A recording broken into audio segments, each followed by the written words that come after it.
আমাদের অনন্য স্টোরি সকল প্রকার পার্ট গল্প দেখতে আমাদের চ্যানেলটি সাবস্ক্রাইব করে পাশে থাকা বেল আইকনটিতে ক্লিক করে অল নোটিফিকেশন অন করে দিন। এর চেয়ে কম নাকি বেশি? শ্রেয়া কণ্ঠে একরাশ বিস্ময় ঢেলে তড়িঘড়ি করে বলে, কি করছেন? আমি দিব আমারটা, আপনি যান স্যার। তুর্য পাত্তা দিল না।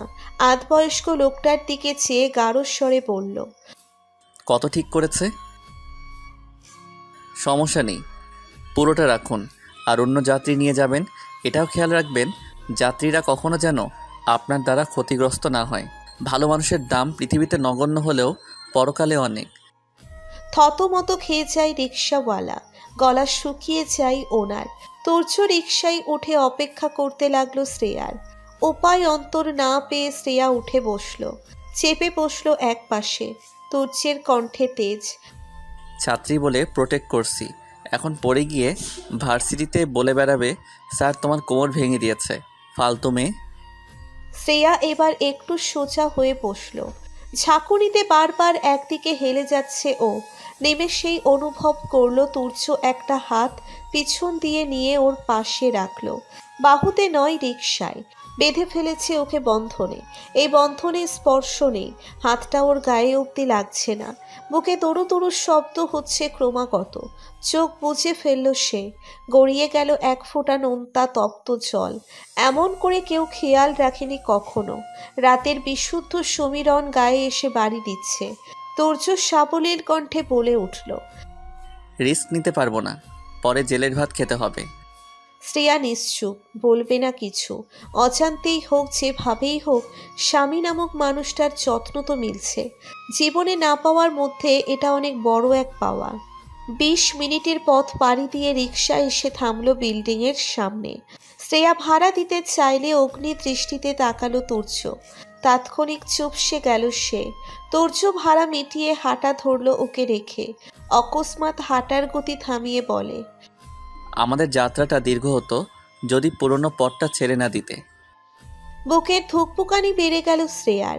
কি বলে গেল এটা তুর্য? ফ্ল্যাটে ঢুকে দরজা লাগিয়ে বিছানায় পড়ে রইল। মিনিট মিনিট করে আধা ঘন্টা অতিবাহিত হয়। চোখ লেগে আসে। কলিং বেলের আওয়াজে হুড়মুড়িয়ে উঠে বসল। দরজা মিলতেই দেখে তুর্য। ইতিমধ্যেই স্নান সেরে ফেলেছে সে। ছোট ছোট চুলগুলো ভেজা, মুখটা স্নিগ্ধ। শ্রেয়ার হৃদস্পন্দন থমকে গেল ক্ষীণ সময়ের নিমিত্তে। কণ্ঠে কম্পন, কিছু লাগবে স্যার? তোমাকে লাগবে। তুর্য নির্লিপ্ত নির্বিকার। শ্রেয়ার স্পন্দনের গতি তড়িৎ বেগে বাড়তে আরম্ভ করে। থামানোর জো নেই। আমতা আমতা করে জিজ্ঞেস করল, কি বলছেন? বিরক্ত হলো তুর্য। বলল, তোমাকে লাগবে, একটু খিচুড়ি রান্না করে দিতে পারবে? ভীষণ ইচ্ছে করছে খেতে, আমি পারি না। পরে মনে পড়ে যায় এখানে আমার পরিচিত বলতে প্রিয় ও তার ফ্রেন্ড আছে, আর প্রিয়র ফ্রেন্ড মানে আমার এতটুকু বলেই তুর্য থেমে ক্লান্তির নিঃশ্বাস ছাড়ে। উল্টো দিকে দম আটকে যায় শ্রেয়ার। তুর্য কি সব জেনে গেল? নিশ্চয়ই ওকে ঘৃণা করবে। শ্বাস রোধ হয়ে আসছে ওর। মাথাটা ছিমছিম করছে। তুর্য কপালে ভাঁজ ফেলে অর্ধ সমাপ্ত শব্দটা উচ্চারণ করে। বেআইন। তুর্যকে রেখে দৌড়ে চলে গেল শ্রেয়া। রুমে এসে মুখে হাত চেপে কাঁদল কতক্ষণ, কয়েক মিনিট। ফিরে আসে মাথায় ওড়না সমেত, মুখ ধুইয়ে এসেছে। দরজা লাগিয়ে তুর্যকে বলল, চলুন স্যার। রান্নাঘরে এসে শ্রেয়া যত দ্রুত পারছে সব করার চেষ্টা করছে। তুর্যকে তখন চেয়েও না করতে পারেনি। শত হোক মানুষটা ওর স্বামী। হঠাৎ কানে মোবাইলের শব্দ ভেসে আসলো। চেয়ে দেখে তুর্য মোবাইলটা এখানে ফেলে চলে গিয়েছে। ড্রয়িং রুমে হয়তো। সেখান থেকে টিভির আওয়াজও আসছে। শ্রেয়া মোবাইলটার কাছে এলো। মা দেখেই কয়েক পা পিছিয়ে গেল ও। ধরবে না, তুর্য কেউ ডাকবে না, পড়ে থাকুক। এই মহিলাকে এখন ভীষণ ভয় পাই ও। তুর্য নিজেই ড্রয়িং রুম থেকে উঠে এলো। মোবাইলটা হাতে নিয়ে শ্রেয়ার দিকে চেয়ে রিসিভ করে। কণ্ঠে গম্ভীরতা এঁটে বলল, বলো। ওপাশ থেকে মেহরিমার অশ্রুসিক্ত কণ্ঠ, এভাবে চলে গেলি তুই? আমি তোর জন্মদাত্রী মা তুর্য, তোর খারাপ চাই আমি? ভালো চাওয়া অন্যায়? এতটুকুই তো চাই, অহমিকাকে বিয়ে করে সুখের সংসার কর, অগোছালো জীবনটা সাজা। আগেও তুই বাড়ির বাহিরে থাকতি, যেখানে মন চায় অ্যাডভেঞ্চারে চলে যেতি, এখনো চাকরির দোহাই দিয়ে দূরে চলে গেলি। মানুষের একটাই হৃৎপিণ্ড হয় মা, সেখানে একজনকে জায়গা দেওয়া যায়। যদি তুমি আমাকে তা দ্বিখণ্ডিত করে দুজনকে জায়গা দিতে বলো, তাহলে আমার মরণ নিশ্চিত। রোষপূর্ণ কণ্ঠে কথাটা বলে মোবাইলটা হাতে চেপে ধরে দ্রুত বেগে রান্নাঘর ছাড়ল তুর্য। শ্রেয়ার চোখ গড়িয়ে অবাধে জল নেমে যাচ্ছে। তার স্বামী অন্য কাউকে ভালোবাসে। শ্রেয়া খিচুড়ি রেঁধে রান্নাঘর ছেড়ে বেরিয়ে এলো। একে তো লং জার্নি করেছে, তার উপর গরমে ঘেমে নাচে হাল অবস্থা। নিজের তপ্ত নিঃশ্বাসে নিজেই বিরক্ত। ড্রয়িং রুমে এসে দেখল তুর্য সোফায় মাথা এলিয়ে বলিষ্ঠ পেশিবহুল দুটো হাত দুদিকে প্রসারিত করে চোখ বুজে আছে। হুট করেই বুকে ঢিপ ঢিপ করতে শুরু করলো। সেই শব্দ নিস্তব্ধতায় কানে এসে প্রবেশ করছে অনায়াসে। শ্রেয়া ভাবল নিঃশব্দে চলে যাবে। নিজের বুকের ধুকপুকানিতেও ও নিজেই বিরক্ত। আর রুমে উপস্থিত অপর মানুষটা শুনলে লজ্জায় মুখ দেখানো দায়ী হয়ে পড়বে। তার চেয়ে ভালো চলে যাওয়া, নীরবে নিশ্চুপে। তবে তুর্যকে ক্রস করে যেতে হবে, টের পেয়ে গেলে। সেসব ভেবে ধীরে ধীরে পা বাড়ালো শ্রেয়া। যখনই তুর্যের সামনে দিয়ে যেতে নিল, কিছু একটাই পা বেঁধে দেহ নিয়ন্ত্রণ হারিয়ে সামনের দিকে পড়তে নেয়। ভয়ে চোখ খিচে ফেলল। মুহূর্তেই সেকেন্ডেই শিরশির করে উঠে সমস্ত কায়া বদন। অনুভব করলো পেটে হাতের স্পর্শ, গাঢ় ছোঁয়া। আখির চোখল খুলে দেখার পূর্বেই সেই ছোঁয়া আরও গভীরে রূপ নেয়। একটা সময় টান দিয়ে সোজা করে দাঁড় করিয়ে দেয় ওকে। কানে আসে তীক্ষ্ণ কণ্ঠস্বর, তুমি ছোটবেলায় ঠিকঠাক হাঁটা শিখতে পারোনি, যখন তখন পড়ে যাও, আর আমার সামনেই নাকি আমার স্পর্শ পাওয়ার ধান্দা। শ্রবণ নালীতে সীসা ঢাললেও হয়তো একটা ছ্যাদ করে উঠত না যতটা করেছে গম্ভীর তীর্যক কণ্ঠখানা। শ্রেয়া চক্ষু মেলে নিচের দিকে দৃষ্টি নিক্ষেপ করে বোঝার চেষ্টা করছে কিসের সাথে পা লেগে পড়তে নিয়েছিল, কিন্তু ও নির্বাক, স্তব্ধ। কোথাও কিচ্ছু নেই। পুরো মেঝে সাদা ফকফকা, একটা ময়লা পর্যন্ত নেই। শ্রেয়ার ইচ্ছে হচ্ছে ম্যাগনিফাইং গ্লাস এনে ঝুঁকে ঝুঁকে চেক করতে। অদৃশ্য ময়লার সঙ্গে ওর পায়ের অমিলন হয়ে পড়ে যাওয়ায় সেই কাণ্ড কারখানাটা ঘটে থাকে। নিজের বোকামি ভাবনায় সে নিজেই বিস্মিত। কিন্তু এখন কি করে তুর্যের ভুল ধারণা ভাঙবে? লজ্জায় দৃষ্টি নুইয়ে যাচ্ছে বারবার। অসহায় অনুভব হচ্ছে। বেঁধে যাওয়ার উৎপত্তিটার সন্ধান পেলে হয়তো দেখিয়ে বলতে পারতো, স্যার, আমি ইচ্ছে করে পড়ে যাওয়ার নাটক সাজাই না, আপনার স্পর্শ পাওয়ার ধান্দাও খুঁজি না। অকস্মাৎ শ্রেয়ার মাথায় খেলে গেল, তুর্য এমন করেনি তো? মানে সামনে পা দিয়ে? না, সে কেন এমন করতে যাবে? কি লাভ? অহেতুক ভাবনা বাদ দিয়ে ও নতমস্তকে ধীর স্থির ভঙ্গিতে বলে উঠল, স্যার, খিচুড়ি রান্না শেষ, বাসায় যাব আমি। তুর্য পুনরায় সোফায় বসে পায়ের উপর পা উঠিয়ে দিল।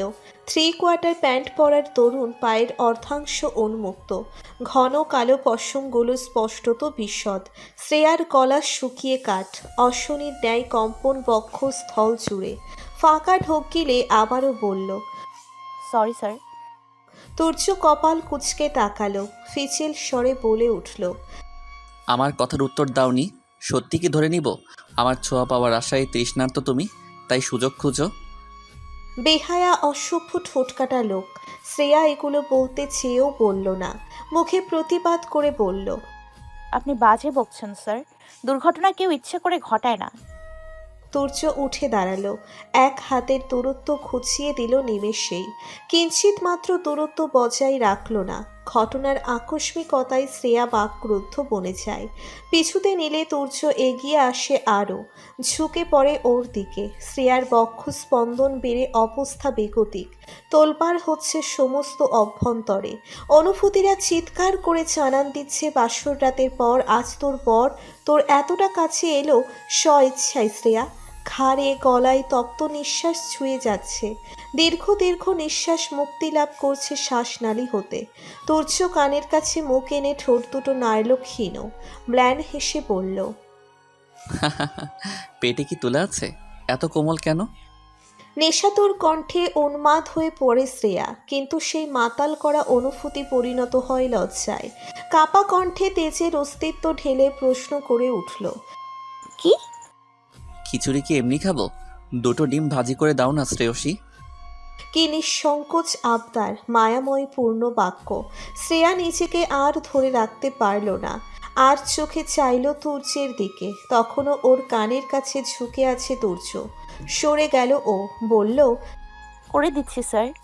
স্মিত হাসল তুর্য, ঠান্ডা কণ্ঠে বলল, গুড বেআইন, স্বামীর বাধ্যগত বউ তুমি। শ্রেয়া বড় বড় নেত্রে চাইতেই তুর্য রুমে যেতে যেতে বলল, সারা জীবন কুমারী থাকবে নাকি? এবার বোধ হয় তোমার কুমারিত্ব হারানোর সময় ঘনিয়ে এলো। তালিকা থেকে নাম কাটা পড়বে শিগগির। বুকে হাত দিয়ে ধপ করে সোফায় বসে পড়ল শ্রেয়া। কি সব বলে গেল তুর্য, মাথা ভো ভো করে ঘুরছে। দুই গালের উত্তপ্ততা অনুভব করতে পারছে। লাল হয়ে উঠেছে বুঝি, কিন্তু ভেতরটা ক্ষত হচ্ছে। তুর্য বিবাহিত হওয়া সত্ত্বেও অন্য একটা মেয়ের সাথে এমন বিহেভ করছে। সে তো জানেই না শ্রেয়া তার বউ। শ্রেয়ার নেত্র কার্নিশ বেয়ে জল গড়িয়ে পড়ছে। এক নিদারুণ যন্ত্রণা হচ্ছে। ভালোবাসার মানুষটার সান্নিধ্য আসার প্রদীপ নিভিয়ে দিচ্ছে চিরতরে। তুর্য কখনোই জানবে না ওই এতিম মেয়েটার স্বামী। তা ভেবে শ্রেয়ার নিজেকে শেষ করে দেওয়ার স্পৃহা জাগছে। মন চাইছে ধরে বেঁধে আবারও তাকে পাগল বানিয়ে দিতে, বলতে, থামুন আপনি পাগল। সুস্থ হলেই তো আপনি অন্য কারোর। এই যে এমনিতেই আমার সাথে ঢলে পড়ছেন, কাছাকাছি আসছেন। আপনি কি জানেন আপনি বিবাহিত ছেলে? অন্যায় করছেন বউয়ের সাথে, ভারী অন্যায়। নিজের উপর নিজের হিংসা হচ্ছে স্যার। সৌভাগ্য হবে না কখনো আপনার প্রশস্ত বুকে মাথা ঠেকানোর। আপনার হৃদয়ের সাথে আমার হৃদয়ের সন্ধিটা হলো না আর। অনুতপ্ততার বেড়াজালে হেরে যাই স্বয়ং। আকবরিয়া বলতে গেলে যে আপনি আমার দিকে ঘৃণার আঙুল তুলে বলবেন, কেন চলে গেলে? থাকতে পারতে না? তুমি নিজের স্বার্থটা বুঝলে?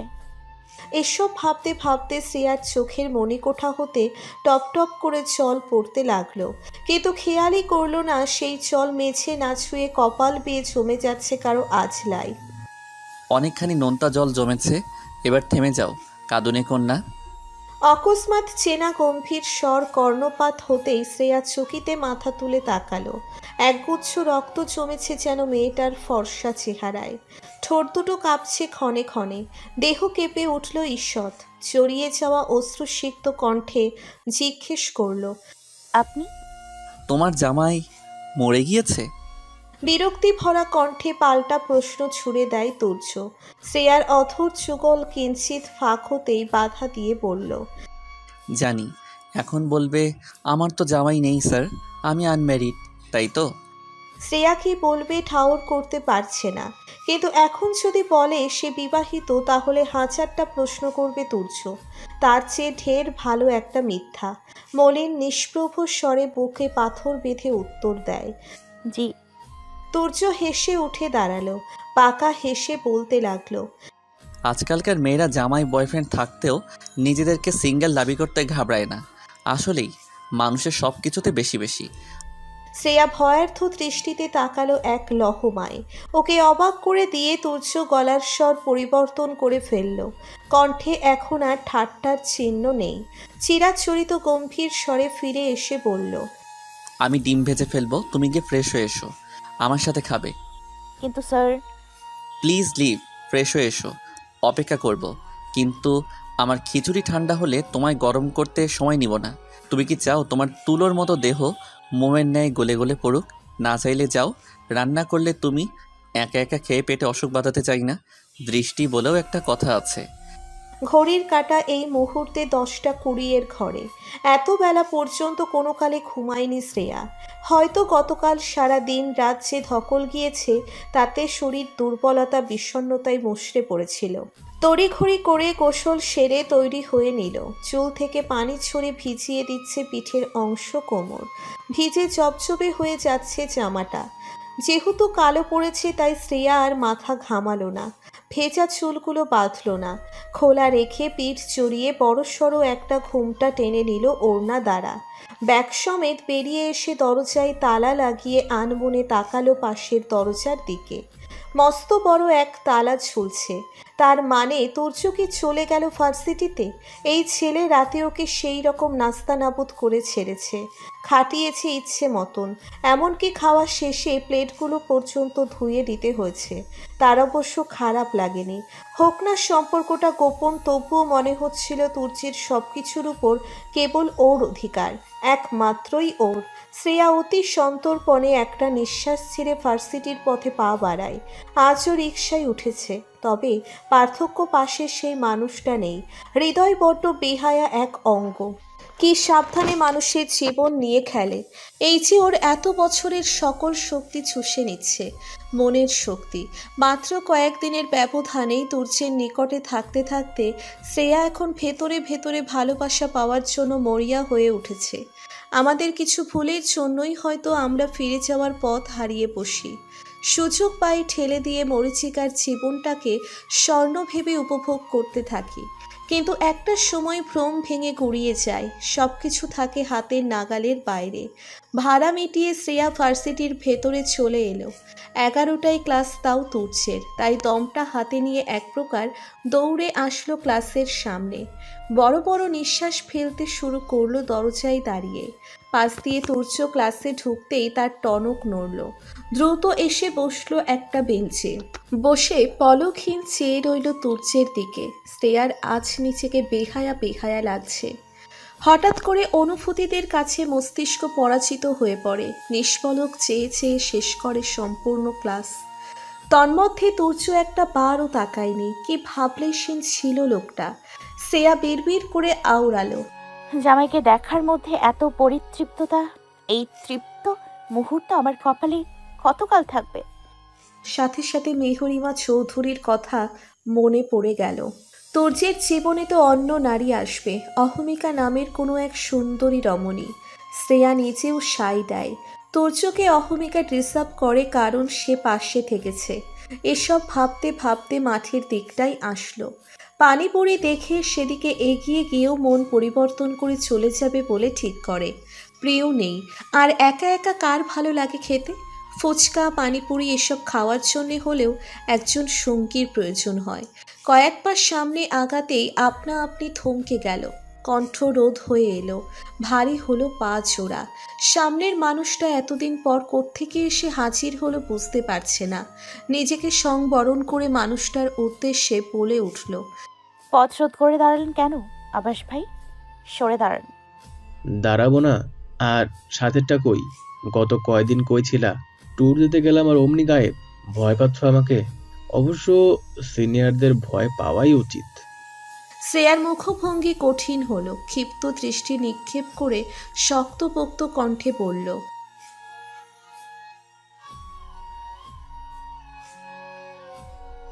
মেজাজ তুঙ্গে উঠে গেল আভাসের। চক্ষুদয় লাল বর্ণে ছেয়ে গেছে। এই ভার্সিটিতে কম বেশি সুনাম আছে তার, মেয়েদের পটানোর সুনাম। কিন্তু এই মেয়ের পিছনে 3 বছর ঘুরেও পাত্তা পাচ্ছে না। আজ একটা বিহিত করেই ছাড়বে। এগিয়ে গিয়ে হাত ধরে চাইলে শ্রেয়া সরে গেল পিছনের দিকে। পাশে কারো উপস্থিতি টের পেল। চেয়ে দেখল তুর্য দাঁড়িয়ে আছে একদম স্বাভাবিক ভঙ্গিতে, তবে কপালের শিরা উপশিরা ভেসে উঠেছে। শ্রেয়ার দিকে না তাকিয়ে শার্টের হাতা গোটাতে গোটাতে আভাসের দিকে দৃষ্টি জ্ঞাপন করল। সূক্ষ্ম নিঃশ্বাস ছেড়ে বলল, পেশায় লেকচারার, পেশাটা খুবই সম্মানের, তাই ক্যাম্পাসে দাঁড়িয়ে এটার অসম্মান করতে চাইছি না। বাহিরে চলো, নয়তো মেয়েদের বিরক্ত করা, অনুমতি ব্যতীত স্পর্শ এসব ছেড়ে দাও। তাহলে আপনিও ছেড়ে দিন। না স্যার, মেয়েদের জন্য মায়া দেখানো। শ্রেয়ার সাথে তো আমি ভালোভাবেই কথা বলছিলাম। তাছাড়া গার্লফ্রেন্ড রাগ করে ক্ষিপ্ত হওয়াটা স্বাভাবিক না? ও আমার গার্লফ্রেন্ড, রাগ করেছে তাই মানানোর চেষ্টা করছি। আভাসের কথা শুনে শ্রেয়া চমকালো। চমকিত নয়নচোরা মেলে তুর্যের কাছে নিজের হয়ে সাফাই দিতে নিলে তুর্য থামিয়ে দিয়ে বলল, জানো আভাস, আমি কিন্তু কয়েক বছর পাগল ছিলাম। ভালোই এক্সপিরিয়েন্স আছে পাগলামির। আবার যদি সেই পাগলামো শুরু করি, সামনের মানুষটা কে তা ভুলে যাব। তাছাড়া দিলে কি আর কম দিব বলো? না হলে পরে বউ পাবো না।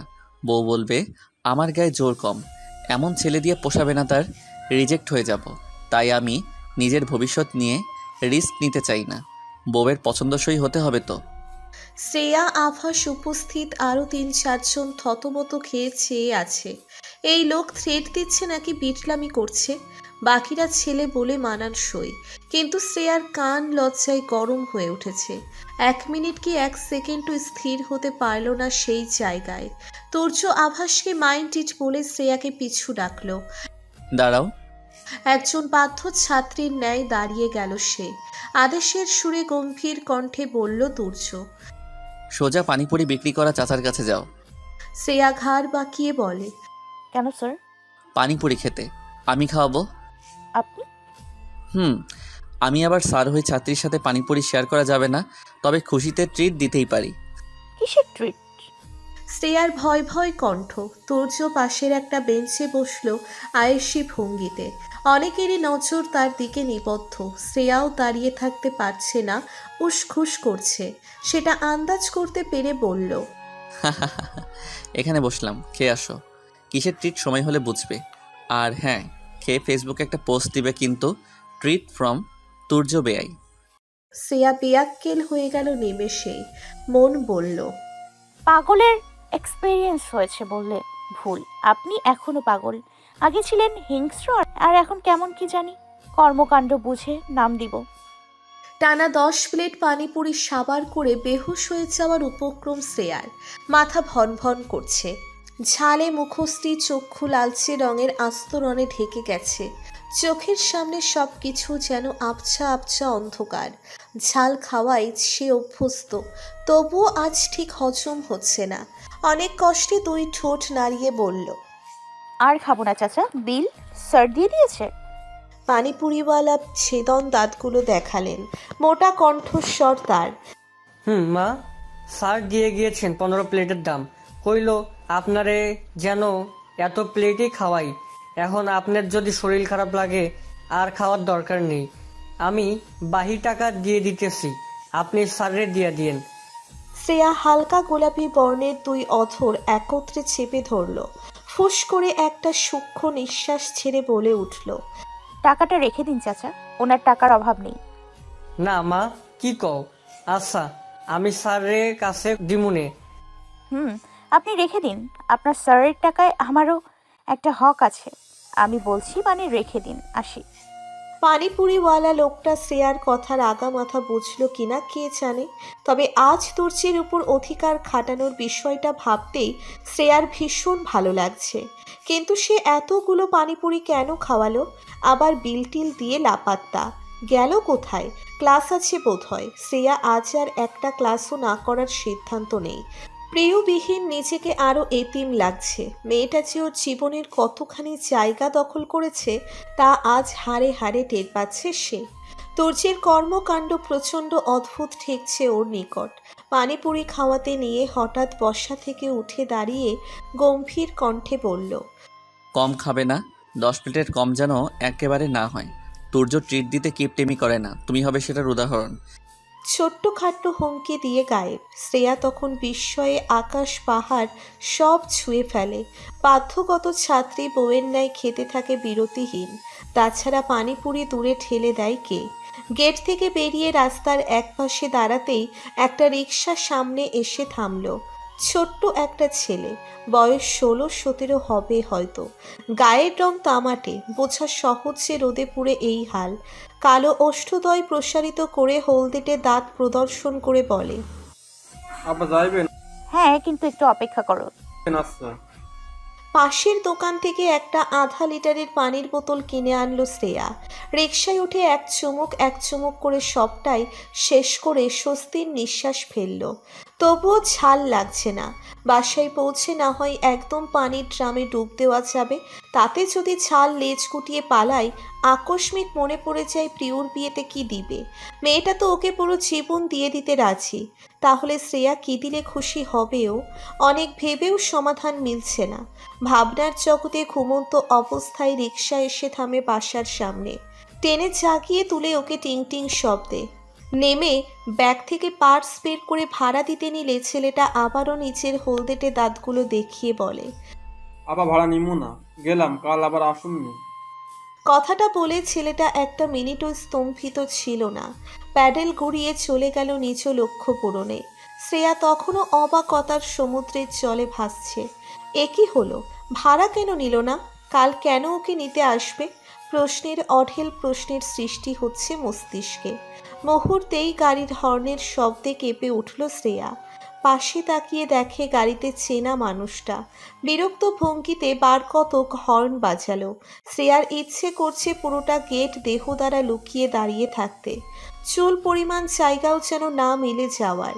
কিন্তু আফসোস, তার চিকন শরীরে দিয়ে এই মস্ত বড় প্রবেশদ্বার কেন? অপ্রশস্ত গলিও বন্ধ হবে না। সঙ্গে অভিলাষ জাগছে অপলক দৃষ্টিতে চেয়ে কেবল এই গম্ভীর মুখ রকচটা মানুষটাকে আখিদয়ে বদ্ধ করতে। আচ্ছা, কখনো যদি তুর্য সত্যটা জেনে ফেলে, তাহলে শ্রেয়া ওর পায়ে ধরে বলবে ওকে যেন ঘৃণা না করে। দূর করে দিলে দিবে, তবুও ভালোবাসার মানুষটার ক্রোধের ঘৃণার বশীভূত হয়ে শ্বাস নিতে পারবে না সে। শ্বাস প্রশ্বাস প্রক্রিয়া থমকে যাবে মুহূর্তেই। মা বাবার পর এই লোকটাকেই প্রাণপণে ভালোবাসে। আগে বাসত না দেখে এখন বাসে দেখে, তবুও শব্দ একটাই, ভালোবাসি। কখনো এটা অতীত হবে না। ভালোবেসেছি বাসতাম শব্দগুলোকে অতি নগণ্য মনে হয় তার। এগুলোর কোনো ভিত্তি নেই, কারণ ভালোবাসা কখনো অতীতে পড়ে থাকে না। সঠিক হলে ক্রমে ক্রমে বেড়ে চলে, মাতাল করা অনুভূতি জাগ্রত করে মন পাঁজরে। ম্যাডাম ম্যাডাম সরেন, স্যার গাড়ি ঢুকাইব। দারোয়ানের কর্কশ চেঁচানোর স্বরে শ্রেয়া একপাশে চেপে দাঁড়ালো। ভিতরে ঢুকলো না। নিজেকে উন্মাদ লাগছে। চক্ষু যুগল যেন বলছে, যতক্ষণ দেখা যায় সেই সুদর্শন যুবককে, ততক্ষণ তোর আখি পল্লব যেন নিমিলিত না হয়। চেয়ে চেয়ে বক্ষস্থলের যন্ত্রণা বারুক, তবুও সেই যন্ত্রণায় থাকবে এক রাস স্বস্তি। কাছে না আসুক, অদৃশ্যভাবেই মিলিত হোক হৃদয়। ড্যাব ড্যাব চোখে চেয়ে রইল শ্রেয়া নিষ্পলক নির্নিমেষ। তুর্য ওর দিকে ফিরে অব্দি তাকালো না। এই লোকের মতিগতি একটুও ঠাউর করতে সক্ষম হয় না ও। মস্তিষ্ক কেমন অচল হয়ে পড়ে। শূন্য শূন্য অনুভূত হয়, দিশেহারা লাগে নিজেকে। আজকাল এমনিতেই লাগে। যেদিন থেকে তুর্য নামক সুঠামদেহী পুরুষের আগমন ঘটেছে ঠুনকো এই জীবনে দ্বিতীয়বার পুনরায়, এখন কথা হলো গাড়ি আসলো কোথা থেকে। ঢাকা হতে আসার সময় তো বাসে এসেছিল। পরক্ষণেই ভাবলো বড়লোকের কি অভাব পড়ে নাকি। আর দাঁড়িয়ে না থেকে সিঁড়ি বেয়ে উপরে উঠে গেল শ্রেয়া। উঠতেই চোখ অক্ষি কোটর ছাড়বে ছাড়বে ভাব। তুর্য নিজের ফ্ল্যাটের দরজার সামনে ঠেস দিয়ে দাঁড়িয়ে আছে। ফর্সা মুখে গম্ভীরতার একটুখানিও অভাব নেই, এমনকি দৃষ্টি অবিচল তীক্ষ্ণ। শ্রেয়া ভরকে গেলেও নিজেকে সংযত করে তালা খুলতে চাবি ঘোরাতে নিলে থরথর করে কেঁপে উঠল তুর্যের দৈবাত কথায়। হাত থেমে যায়, ফিরে তাকায়, আনতস্বরে প্রত্যুত্তর করে, জি স্যার। তুর্য নিজের হাতের পলিথিনটা শ্রেয়ার দিকে এগিয়ে দিয়ে ইশারা করল ধরতে। বিনা বিলম্বে শ্রেয়া হাতে নিয়ে বলল, এটাতে আইসক্রিম প্রিয়র জন্য। মন চাইলে তুমি খেতে পারো। প্রিয় আস্তে আস্তে গলে নষ্ট হয়ে যাবে। আমার টাকা অনেক পরিশ্রমের। আসার সময় মনে হলো মেয়েটা তো অনেক আইসক্রিম প্রেমী। মাথায় একবারও এলো না যে ও তো ঢাকায়। এখন এনে ফ্যাসাদে পড়ে গেলাম। আমি এসব খাই না। এখন তুমি আমার টাকাটা পুষিয়ে দিও কেমন, প্রিয়র বান্ধবী? কথাগুলো বলে চট করে বড় বড় পা ফেলে তুর্য ঢুকে পড়ে ভেতরে। শ্রেয়া একবার হাতের দিকে তাকাচ্ছে তো আবার দরজার দিকে। ঋণী ছিনি কণ্ঠে উচ্চারণ করল, স্যারের স্মরণ শক্তি কি কম? স্মরণশক্তি কম কিনা জানি না, তবে কিছু কিছু মানুষ দেখলে কমে যায়। মানুষের মস্তিষ্কে হৃৎপিণ্ডে বসবাস করার অসম্ভব ক্ষমতা নিয়ে জন্মায় তারা। অদৃশ্য থেকেও ধারালো হয়, ভীষণ ধারালো। গাঢ় কাজল চোখে বশ করে, চিকন ওষ্ঠযুগল দ্বারা হৃদস্পন্দনের গতি বাড়ায়। উন্মুক্ত সিক্ত কেশে হাতছানি দিয়ে ঢাকে। ধৈর্য হারিয়ে কুকাম ঘটালে বলে নির্লজ্জ চরিত্রহীন। অবশ্য এমন উপাধি পেতে নিজেকে তৈরি করে নিচ্ছি আমি। শ্রেয়া নির্বাক হয়ে তাকিয়ে রইল। লজ্জা শরীরের ভাঁজে ভাঁজে স্পর্শ আরম্ভ করে দিয়েছে। শিউরে উঠছে রন্ধ্র। তুর্যের অগোছালো কথার ভাঁজে নিজেকে এলোমেলো লাগছে খুব। কিন্তু ওর কথাটা শুনল কেমন করে? দরজায় দাঁড়িয়েছিল। মৌন মুখে চেতে নিলে তুর্য ডেকে বলল, বাকি 5 প্লেটের টাকা যে ফ্রিতে দিয়ে এসেছো শ্রেয়সী, সেই টাকাগুলো দিয়ে যেও। পই পই করে ভবিষ্যতের জন্য টাকা জমাই। একটা ট্রিট কি দিলাম না খেয়ে টাকা দিয়ে এলে? আমি ছাড়বার পাত্র নই, কড়াই গন্ডায় হিসেব করি। বউয়ের কত খরচ, মেকআপের জিনিস, অর্নামেন্টস, ড্রেস, ছোট সাইজ, বড় সাইজের কত কিছু কিনতে হয়। ছোট সাইজটা না দিলে ব্যাপারটা খুবই জঘন্য হয়ে যায়। এখন তুমি যদি 5টার দাম ফেরত নিয়ে আসতে, বউয়ের জন্য আরও 10-20 টাকা মিলিয়ে গুলিস্তান থেকে একটা কিনতে পারতাম। ভবিষ্যতের আয়োজন তো এখন থেকে করব, তাই মাফ নেই, দিয়ে যাবে। শ্রেয়া হতভম্ব, বুকটা ধড়পড় করছে। ধীরে ধীরে প্রখরত্ব লাভ করছে তা। তুর্য নেই, চলে গিয়েছে সে। ফিচিল কণ্ঠের শব্দালঙ্কার শ্রেয়ার হৃদয়ের ধুকপুকানি বাড়িয়ে দিল নিমেষেই। লজ্জায় বিড়বিড় করে বলে উঠল, ছি, অশালীন। এটা বলে শ্রেয়া দৌড়ে ঘরে এলো। মেঝেতে বসে বুকে হাত রেখে স্মিত হাসল। বউয়ের জন্য কত আয়োজন লোকটার, অথচ বউয়ের সাথেই এসব বলে বেড়াচ্ছে। আচ্ছা, স্যার কি ওকে পছন্দ করে, নাকি প্রথম দিনের দুর্ব্যবহারের নিমিত্তে কপকাত করতে চাইছে ওকে? হৃদয়ের ক্রিয়া থামিয়ে দিতে চাইছে? শ্রেয়া আর না ভেবে আইসক্রিম খাওয়া শুরু করলো। চিন্তা করলো আরও একটা বার মেহরিমা চৌধুরীর সামনে দাঁড়াবে। তার অগাধ বিশ্বাস উনি বুঝিয়ে বললে তুর্য ওকে একটু হলেও জায়গা দিবে, বক্ষে না হোক নিজের বানানো জগতে। প্রিয় মানুষ ছাড়া কতটা কষ্টকর তা মুখে প্রকাশ করা বড়ই দুর্বিষহ। তাছাড়া কার দুঃখ কে বোঝে? অকস্মাৎ নীল গগনে কৃষ্ণ মেঘেরা উড়ে এসে জুড়ে বসেছে, প্রকৃতিকেও রাঙিয়ে নিয়েছে তার রঙে। দখলদারিত্ব খাটাতে তোড়জোড় চালাচ্ছে, রৌদ্রোজ্জ্বল দিনটাকে পরিণত করেছে তিমিরে। শ্রেয়া যত দ্রুত পারছে সিঁড়ি ভেঙে ছাদে যাচ্ছে। একবার ঝুমঝুম বৃষ্টির আগমন মানে সব শুকনো কাপড়ের ভেজা অবস্থা দেখা। এত পরিশ্রম করে ধুয়ে শুকাতে দিল, এখন ভিজে গেলে মন ভেঙে যাবে।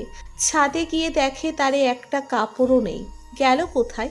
প্রবল বাতাসে উড়ে যায়নি তো? কেমনে সম্ভব?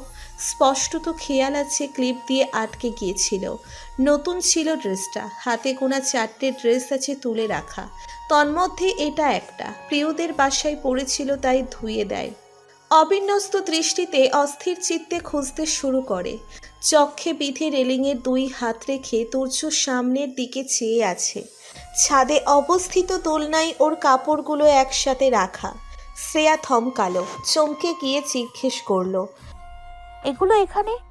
নিচের বাসার আন্টি রেখে গেল, বলল মেয়েটা কতক্ষণে তার থেকে নামাবে, এর চেয়ে বরং আমি ভাঁজ করে রেখে যাই, আসলেই নিয়ে যাবে।